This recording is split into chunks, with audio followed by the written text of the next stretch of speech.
పుణ్యక్షేత్రం ధర్మస్థలిలో సామూహిక అత్యాచారాలు, హత్యలు జరిగాయంటూ సంచలన ఆరోపణలు చేసిన ఫిర్యాదుదారుణ్ణి ప్రత్యేక దర్యాప్తు బృందం అదుపులోకి తీసుకుంది. ఇప్పటి వరకు ఈ కేసులో బాధితుల పక్షాన మాట్లాడుతున్న వ్యక్తిని అరెస్టు చేయడం తీవ్ర చర్చనీయాంశంగా మారింది.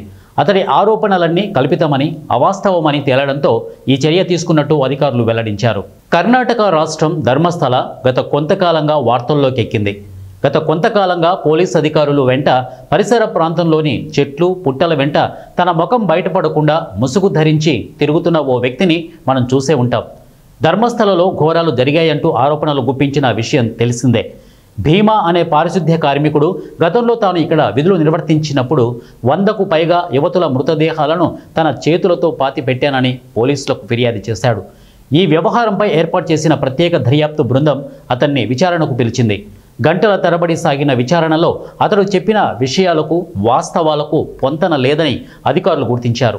తాను చేసిన ఆరోపణలకు సంబంధించి ఎలాంటి ఆధారాలు చూపించలేకపోవడంతో పాటు చెప్పినవన్నీ కట్టుకథలని, దీంతో తప్పుడు సమాచారం ఇచ్చి ప్రజలను తప్పుదోవ పట్టించారన్న కారణంతో అతన్ని అదుపులోకి తీసుకున్నట్టు సిట్ అధికారులు తెలిపారు.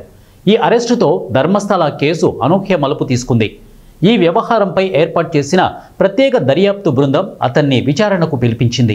గంటల తరబడి సాగిన విచారణలో అతడు చెప్పిన విషయాలకు, వాస్తవాలకు పొంతన లేదని అధికారులు గుర్తించారు.